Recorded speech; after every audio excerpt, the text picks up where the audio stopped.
श्रीशैलवंशनिजतातनृसिंहसूरेः पादाम्बुजप्रणयिनं तदवाप्तमन्त्रं श्रीमन्नृसिंहगुरुवर्यकृपात्तबोधं श्रीदेवनाथगुरुमात्मगुणाढ्यमीडे श्रीमान् वेङ्कटनाथार्यः कवितार्किककेसरी वेदान्ताचार्यवर्यो मे सन्निधत्तां सदा हृदि। श्रीमते रामानुजाय नमः। तत्त्वमुक्ताकलापाख्ये ग्रन्थे जीवसरे 28 श्लोकः। निःशेषात्मापवर्गे विहतविहरणो विश्वकर्ता तदा स्यात् नित्यं चेत् कोऽपि दुःखेन्निरुपधिकदयाहानिरस्येति चेन्न पक्षः पूर्वो यदि स्याद्विहरणविरतिस्वेच्छया नैव दोषः शिष्टे पक्षे निरुद्धा निरुपधिकदया कुत्रचिन्नित्यमस्तु इति। तत्र इतः पूर्वस्मिन् श्लोके नित्यसंसारिणः एवं तदभावपक्षः इति पक्षद्वयम् अस्ति इति आचार्यैः उक्तम्। अस्मिन् पक्षे नित्यसंसारिणाम् अङ्गीकारे अनङ्गीकारे च कथं व्यवस्था इत्यस्मिन् विषये आचार्यैः अत्र समाधानम् उच्यते। तदेव उच्यते यदि निःशेषात्मापवर्गः नाम सर्वेषां जीवानाम् अपवर्गः अवश्यम् इति अङ्गीक्रियेत तर्हि विश्वकर्ता जगत्स्रष्टा यः भगवान् अस्ति सः विहतविहरणः स्यात् नाम निवृत्तजगज्जन्मादिलीलः स्यात्। यत् जगज्जन्मादिकं भगवतः लक्षणत्वेन विशेषणत्वेन च शास्त्रेण प्रतिपाद्यते तदेव भगवतः न स्यात्। तस्याः क्रीडायाः परमात्मा निवृत्तः स्यात्। एवं नित्यं चेत् यदि नित्यसंसारी अस्ति नाम नित्यबद्धः कश्चन अस्ति इति अङ्गीक्रियेत तर्हि कश्चन सर्वदा दुःख्येत् नाम सर्वदा दुःखी एव भवेत्। तेन परमात्मनः निरुपाधिकदयाहानिः इति कश्चन दोषः। यतोहि परमात्मनः विषये निरुपाधिकदयैकजलधिः इति उच्यते। निर्हेतुककृपावान् परमात्मा इति उच्यते। यदि नित्यबद्धानाम् अङ्गीकारे परमात्मनः तादृशानां जीवानां विषये दया सुतरां नास्ति अत एव सः नित्यबद्धः इति कृत्वा परमात्मनः निरुपाधिकदयाहानिः स्यात् इति दोषद्वयम् उक्तम्। नित्यबद्धानाम् अङ्गीकारे परमात्मनः निरुपाधिकदयाहानिः एवं निःशेषात्मापवर्गपक्षस्य अङ्गीकारे तावत् परमात्मनः जगत्सृष्ट्यादिकर्मणः विरतिः इति। तस्य अधुना परिहारः उच्यते।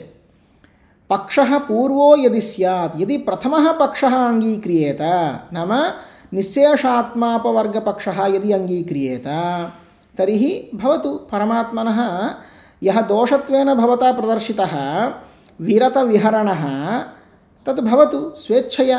यतः बालवत् यथा बालः क्रीडायां स्वेच्छया प्रवर्तते तद्वत् परमात्मा अन्यत् प्रयोजनं किञ्चित् अनुद्दिश्य लीलार्थं जगत्सृष्टिं करोति।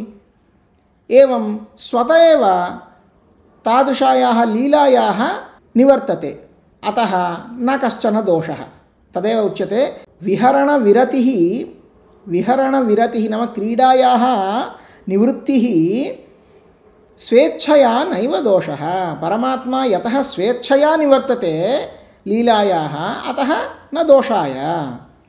शिष्टे पक्षे द्वितीये पक्षे नाम नित्यबद्धानाम् अङ्गीकारपक्षे निरुपधिकदयाहानिः स्यात् इति यः दोषः प्रदर्शितः सः तादृशानां चेतनानां विषये नित्यं निरुपधिकदयायाः निरोधः भवतु क्लेशः एव नास्ति।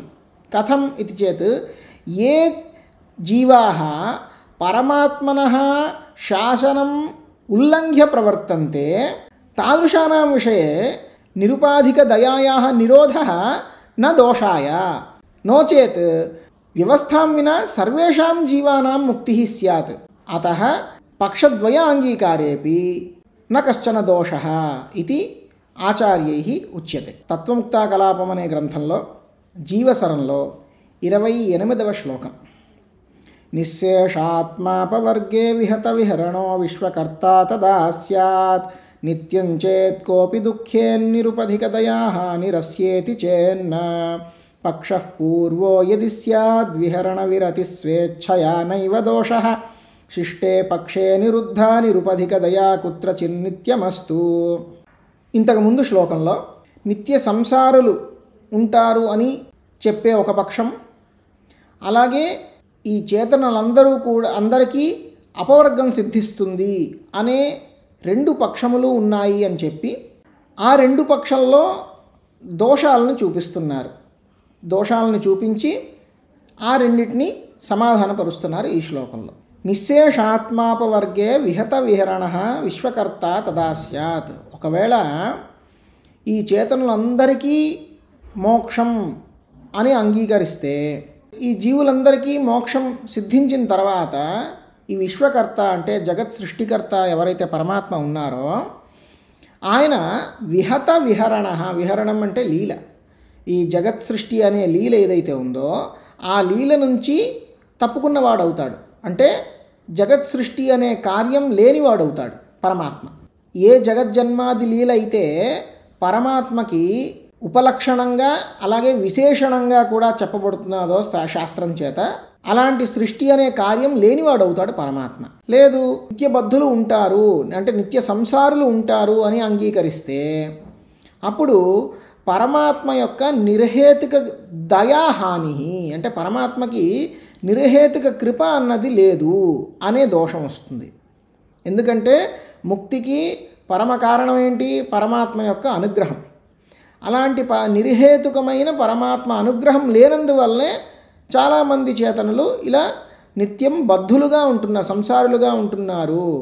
అలాంటప్పుడు పరమాత్మకి దయ అనే గుణం లేదు, నిర్హేతుక దయ అనే గుణం లేదు అనే దోషం వస్తుంది అని చెప్పి ఈ 2 పక్షాలని సమన్వయం చేస్తున్నారు. పక్ష పూర్వ యది స్యాద్, ఒకవేళ నిశ్శేషాత్మాపవర్గం అంటే ఉన్న చేతనులందరికీ మోక్షం నిశ్చయం అనే పక్షాన్ని తీసుకుంటే, మీరు ఏదైతే దోషం చెప్పారో విహరణ విరతి అంటే జగజ్జన్మాది లీలలు, జగత్ సృష్ట్యాది లీల ఏదైతే ఉందో ఆ లీల నుంచి పరమాత్మ తప్పుకున్నట్టు అవుతుంది.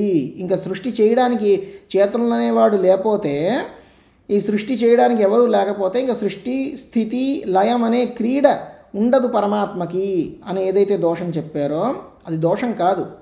స్వేచ్ఛయా, తన స్వేచ్ఛత, తన సంకల్పం చేత జీవులందరికీ మోక్షాన్ని సిద్ధింపచేసిన తర్వాత తన సంకల్పం చేత ఆ క్రీడ నుంచి నివృత్తి చెందుతున్నాడు పరమాత్మ. ఎలా అయితే ఒక బాలుడు తనకి ఇష్టం వచ్చినంత కాలం ఆడుకొని ఆ తర్వాత తనకి ఆ ఆట యందు మక్కువ తీరిన తర్వాత ఎలా అయితే ఆ ఆట నుండి బయటికి వస్తాడో అలా పరమాత్మ కూడా ఈ జగజ్జన్మాది లీల నుండి స్వేచ్ఛయా నివృత్తి, తన యొక్క ఇష్టం చేతనే నివృత్తి పొందుతున్నాడు. అందుకు దోషం కాదు. లేదు రెండో పక్షం అంగీకరిస్తే, నిత్యబద్ధులు ఉంటారు కొంతమంది అనే పక్షాన్ని అంగీకరిస్తే అప్పుడు కూడా నిర్హేతుక దయాహాని పరమాత్మకు వస్తుందని ఏదైతే దోషంగా చెప్పారో అది దోషం కాదు. ఎందుకు?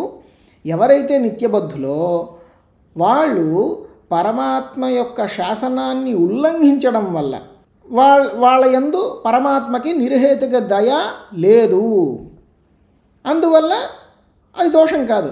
ఒకవేళ పరమాత్మ నిర్హేతుక దయ అందరి మీద అలాగే ఉంటే, ఎవరైతే పరమాత్మ యొక్క శాసనాన్ని ఉల్లంఘించి ప్రవర్తిస్తారో వాళ్ళ యందు కూడా నిర్హేతుక దయ ప్రవర్తిస్తే వ్యవస్థ ఉండదు. కానీ అలాంటి వాళ్ళ యందు పరమాత్మ యొక్క నిర్హేతుక దయ నిత్యము నిరోధింపబడి ఉంటుంది.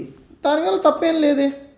అందుకు 2 పక్షాలని అంగీకరించినప్పటికీ ఆ 2 పక్షాల్లో కూడా ఎటువంటి దోషము లేదు అని స్వామి దేశికుల యొక్క అభిప్రాయం.